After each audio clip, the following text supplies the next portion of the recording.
But first, Israelis are unfortunately well versed in hearing sirens for incoming rocket attacks. Thousands of rockets over the decades from the north, from the south, from the east.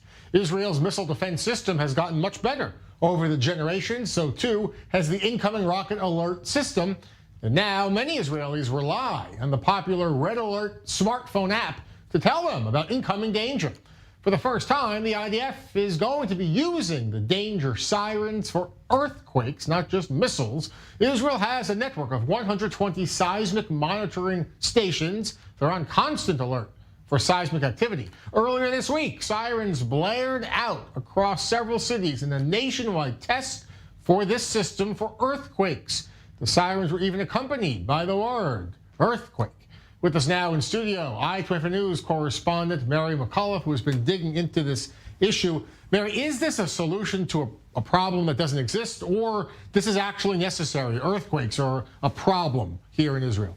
Well, I wouldn't even go so far as to say it's a solution to a problem that doesn't exist. The word that we heard from the scientists that we discussed yesterday introducing the system is that this is simply to help. It's to buy Israelis time. It can give them moments. And when it comes to an earthquake, any moment that can help somebody get to safety can be significant in terms of that's getting outside your building, going outside, getting inside a shelter, that any kind of early warning, if it's a massive earthquake, this could be the life-saving issue. But we also know that the warning we're hearing from government officials, especially in recent months, is that they are expecting a massive earthquake in Israel. That every 100 years, there is a massive earthquake that occurs based on this Dead Sea fault line. So if you look at the map, that Israel, right in between that border with Jordan, is a major fault line for seismic activity. It flares up every 100 years, and the last one caused thousands of deaths. And we're experiencing now, they say maybe 7,000 people could die because of this earthquake, that they don't know when it's coming, they don't know if it for sure is coming, but they want to make sure that they are prepared if it does arrive. And there's been already this year, I mean, the first few weeks of the year, some smaller to medium-sized tremors. Does that indicate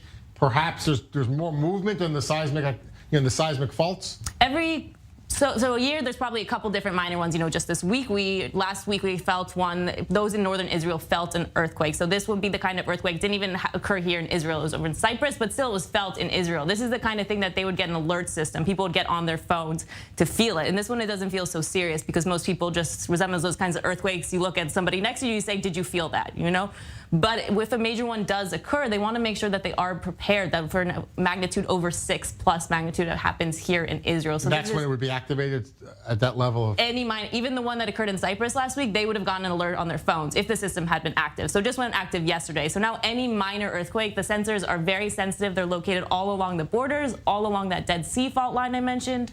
Also in the Carmel Forest area, there's also a shoot-off of that very dangerous seismic activity fault. So this is where most of the sensors are located. So what do you do? I mean, so you get an alert that there's an earthquake. What are you supposed to do if you hear it on your phone? If you get it on your phone, if you hear it, the siren, where do you go? This is also one of the main problems for Israelis because major earthquakes don't happen so often, so most people don't really know what to do. And so the message now is what they're hearing. If you hear the sensor, you're supposed to either go outside to seek shelter or to go into the bomb shelter that you would go to, like a rocket siren. So it's not necessarily a different procedure.